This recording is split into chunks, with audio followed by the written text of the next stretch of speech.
My name is Dave Carr. I live on the west side of Owen Sound, in the valley of the mighty Sydenham. Not up on the hill, down in the valley. I came to Owen Sound in 1972. I came here because of a job at CFOS Radio, which was owned by Bill Hawkins at the time. It had been started by the Sun-Times owners, the Fleming family, but Bill Hawkins had eventually managed to buy it and make it his own. I came here, I was born in Oak Park, Illinois, moved to Canada when I was 7, moved to Eastern Canada, Ontario when I was about 13, went to high school in Hamilton, went back to the States and did my U.S. Army, went to Vietnam. After Vietnam, I started taking radio broadcasting through an Army course, finished it when I got out of the Army and came back to Canada, and got a job at CFOS. They offered me a part-time job, Saturdays and Sundays, and I accepted. Worked here for 30 years and retired. My birth parents are American. My mom remarried, and she married a Canadian, and it was 1953, which was the McCarthy era in the States. He came home to Winnipeg, which was his home, to settle a family matter, and they wouldn't let him back in the States. They gave him like 6 weeks to move his family out. That's how I came to Canada. When I was 18, living in Hamilton and just finishing high school, not just finishing, I think I still had a year left, but at the age of 18, if you're an American citizen, which I still was at the time, you have to make a choice. You have to register in the 60s for the draft in the States. I had to choose whether to register for the draft or not register for the draft and be a criminal or become a Canadian citizen. I spent a lot of my childhood fighting a certain amount of anti-Americanism, and at the age of 18 decided I wasn't ready to give it up yet. I'd been fighting. I'd been defending the fact that I was American. So I registered for the draft, went through a number of processes to try to get into a college in the United States, went through a bunch of physicals and so on. The long and the short is that I wound up in the United States Army in November of 1966 and spent most of 67 in Colorado Springs, Colorado, with the American Army part of NORAD. And then I got sent to Vietnam for a year, the entire year of 1968, including the famous Tet Offensive in 68. I was in Vietnam for all of that. Came back to Colorado, finished my Army, and it was in Colorado that I started taking radio broadcasting for, and that led me to applying for jobs, and that led me to CFOS. Radio is one of those jobs. If you have the opportunity to engage your mind in radio, it can be as fascinating as you want to make it. I started out Saturdays and Sundays as a newscaster. I was working, and I was recently married, so I'm living in Hamilton, and I would work Monday to Friday. I was managing a gas station, an Esso station in Waterdown, actually. And then I would drive Friday night. No, I would drive Saturday morning. I would drive Saturday morning up to Owen Sound, stay at a motel out on the Sunset Strip. None of the motels we have now. I think the Diamond was here, and a couple of the ones sort of on 9th, but the Holiday Inn or Days Inn and Comfort Inn and Travelodge, none of those things were Best Buy. None of those things were here. There were 2 or 3 there, and there were a couple on the Sunset Strip. So I'd stay at a cheap motel on the Sunset Strip, work at CFOS Saturday afternoon and all day Sunday, and then drive home to Hamilton and get up and go to work on Monday morning. I did that only for about 3 months, and circumstances changed. The fella that I was replacing on weekends quit, and I got a full-time job in, I think, November of 72, and parlayed that into 30 years. What was fascinating about it? Within 2 years, I was news director, and it's just circumstances. I'm sure I had to learn an awful lot on the go, but I was news director for 5 years, and I was program director for 5 years, and at that point, I had to decide, did I want to be an entertainer or a suit, if you know what I mean? And I decided that my strength was going to be as an entertainer, not in administration. So I gave up program director, relinquished that to someone who was far better than I. And in the process, I also took on the Open Line, the talk show. I was the second host of the Open Line, and did that for 23 years. I'll tell you, if you've never been here before, the trees have grown, and you don't really have a sense when you're coming up Highway 6, which is the highway I came up. But I think that it's true also of Highway 10. If you're coming to Owen Sound, you don't really pass anything truly remarkable. I mean, truly remarkable. No offense to everybody who lives between Owen Sound and Hamilton, but you don't pass anything truly remarkable. But there's a point up around, I think it's between 8th and 9th Street on 9th Avenue East. When you come over the hill, you're headed north, and you just come over the hill, and you get your first glimpse of the bay. And actually you're coming in by the Centennial Tower, and you see the vista of this city in the valley. And then 2 blocks later, you come over that hump and you see the bay. And you say, yeah, I could live here.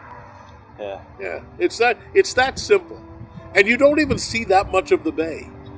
When you come over that hill, drive it sometime and just take a look as you come over that hill. I'm sure you see a lot less now. In 40 years, the trees have grown.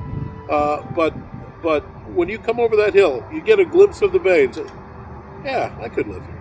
Huh. Yeah, it's going to be all right, I think was, the first time you come to Owen Sound, you say, what am I getting into? Never heard of Owen Sound. In fact, 40 years ago, this place was a deep, dark secret to anybody who lived basically south of Mount Forest, I think. Right. Some vacationers came here, but it was nice. Well, the downtown was always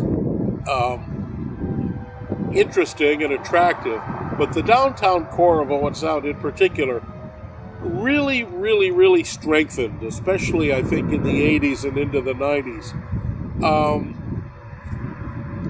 It's more service-oriented now than retail, I think, but the preservation of the look of downtown Owen Sound is still just a most attractive place to go to. That's one thing that I think has held through the development of the harbor front. I wish there were more active use of the inner harbor inside the grain elevator. I wish there were more active use of the water that's right back there. But development of the walkways and so on, the advent of the Chichima. When I came here, the Nor Isle and the Norgoma were the 2 ferries, and they sat right out here in the wintertime. There was 2 ferries that worked between Tobermory and South Baymouth.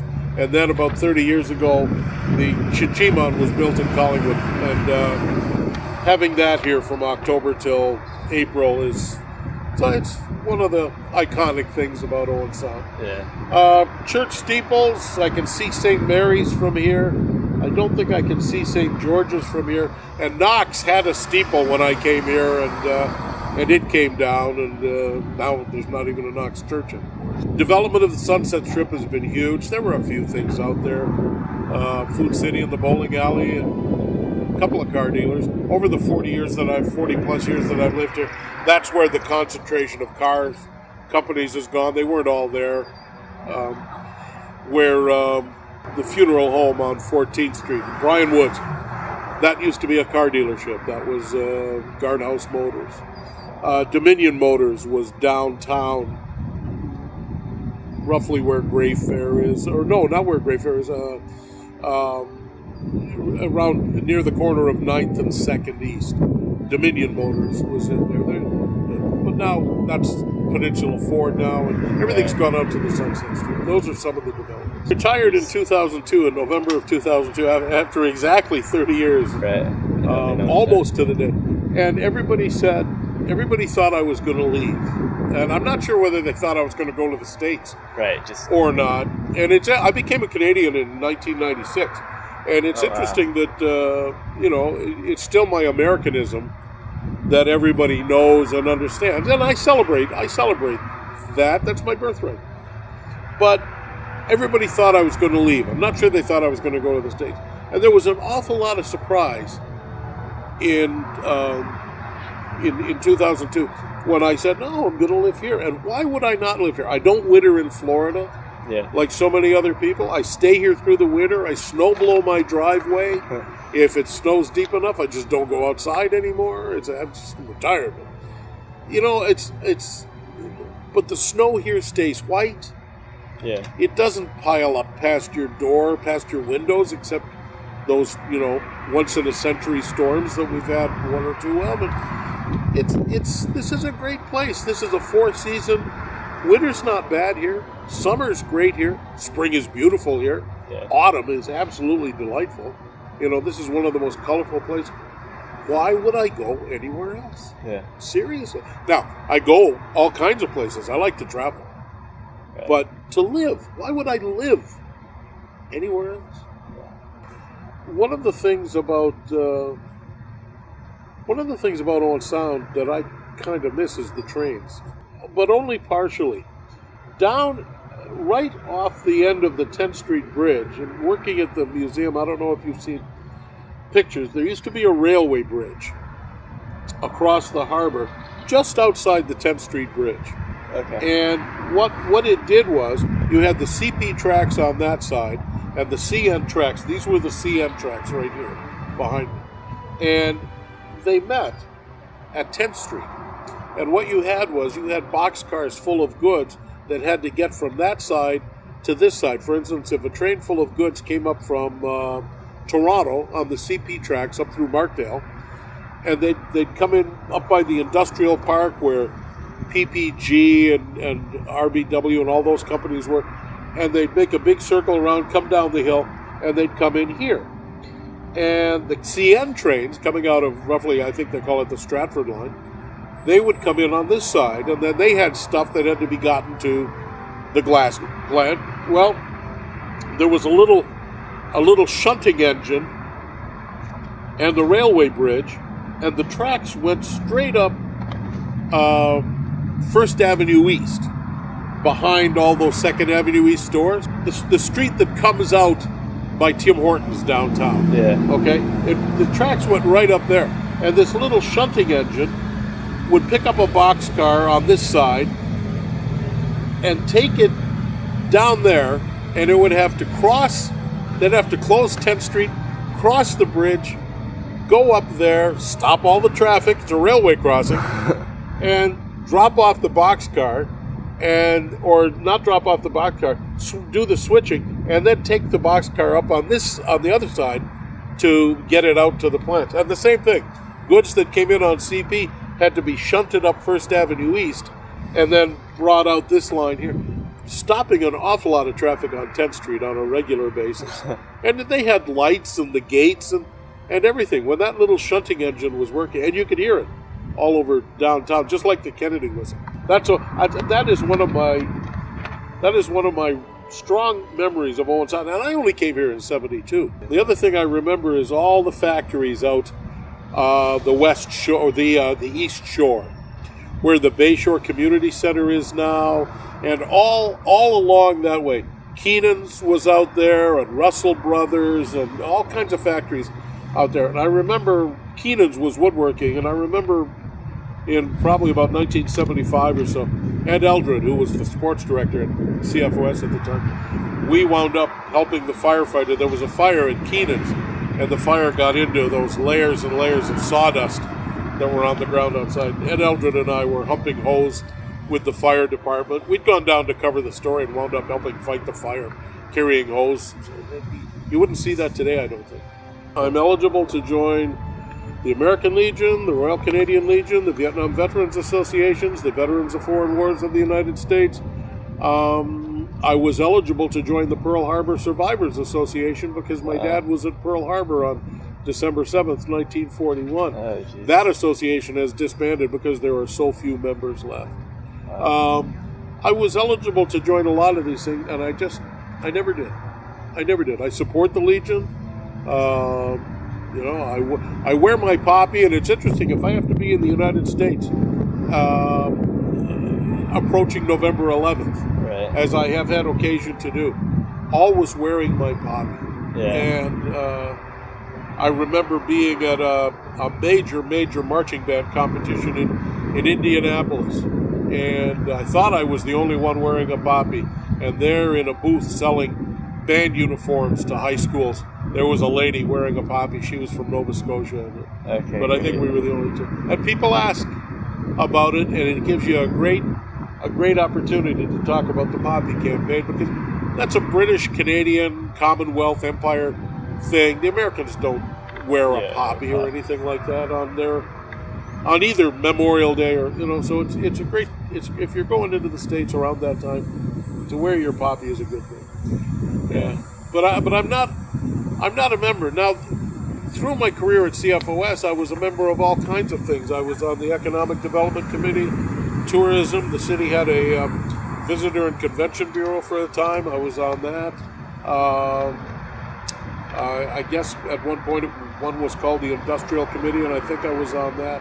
There were several other things that I did, but I never joined a service club per se, Rotary Kiwanis, and I never joined the Legion or any service-related, like military service-related organization. And I can't tell you why not. We used to make jokes about the annual St. Patrick's Day fire in downtown Owen Sound, because only 2 years in a row, there was a major fire on St. Patrick's Day in downtown Owen Sound. I think, if I remember correctly, one of them was Ireland's bookstore, which is roughly where Carruthers, or I guess now it's Nickel Insurance, on the main street, and the Bank of Commerce was damaged. That's how we got the current Bank of Commerce. The old building, I think, was damaged and replaced. And then the other St. Patrick's Day fire was on 9th Street, right across from the radio station.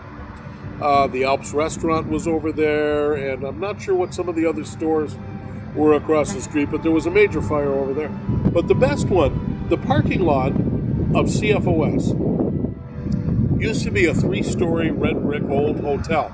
In fact, the very back end of CFOS, I don't know if you can look at it, maybe from the Sun-Times parking lot, but the back end of CFOS is all old stone, and it's it used to be the stable for this 3-story hotel. Okay.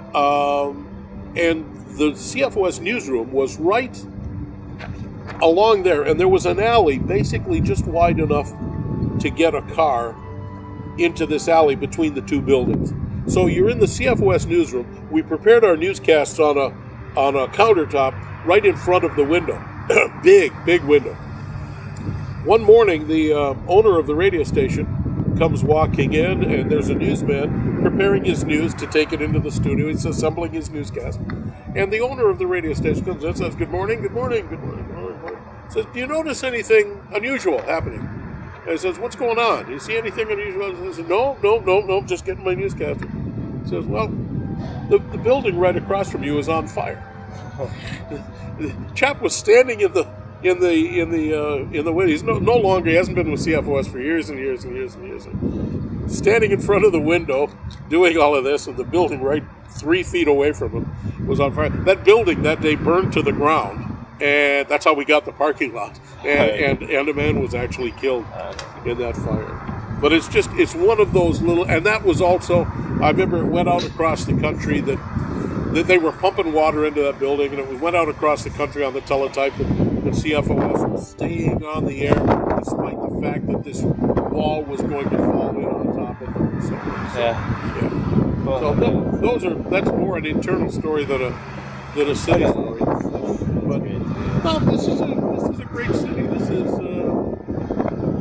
I think it's still one of the best kept secrets in Ontario. I think there's an awful lot of people who really don't understand what it means to come and put down some roots in Owen Sound and live here. And the fact that either there are opportunities here or the chance to make your opportunities here. And I think if some people don't see the opportunity already waiting for them, they don't make the connection that they could come here and rule the world. And there are world-class businesses and world-class products being produced, not just in Owen Sound, but in this region.